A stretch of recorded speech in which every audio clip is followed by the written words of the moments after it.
we present to you our petition to save Bright Start Nursery. The sheer number of people who have signed the petition shows how important the nursery is to the Brighton community.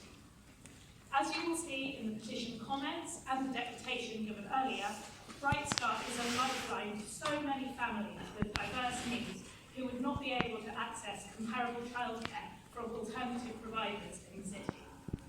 In a cost of living crisis where many working families are struggling to make ends meet, it is now more important than ever for our local councils to provide affordable and accessible childcare that accepts all children, regardless of their backgrounds, circumstances and needs.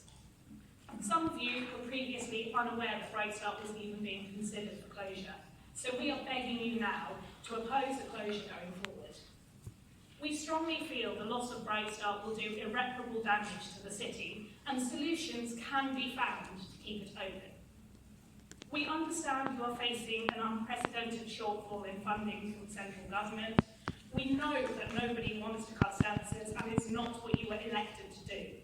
And we support your Give It Back campaign, asking the government to return funds to the City Council.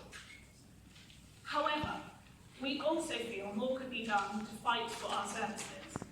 Cutting services before you've really exhausted campaigning to give it back sends a signal that you don't think it's going to work. But we have faith in you. You don't have to enforce an austerity that is not of your making and does not align with the values you were voted in to represent. The childcare crisis in the UK is one which is currently receiving widespread international and national attention. Your newest member, Councillor Sankey, spoke in the national press about how scrapping childcare support is anti-growth, a claim which is backed by several studies. Surely closing one of the only affordable nurseries in Brighton is anti-growth too. We have looked at private alternatives to Bright Start for our children. They're prohibitively expensive for many of us. The burden of childcare would fall disproportionately on women to give up work or cut back their hours if Bright Start were to close.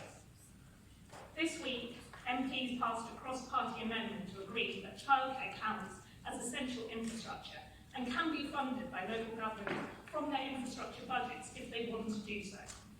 So we are asking you to please make a decision to keep Bright Start open. We know it may not be an easy choice, but there is scope to do so if you want to. As a council that prioritises the vulnerable, we ask you to recognise the vulnerability of our children. They've already been through so much in their short lives, so please don't disrupt their lives any further, and please keep the nursery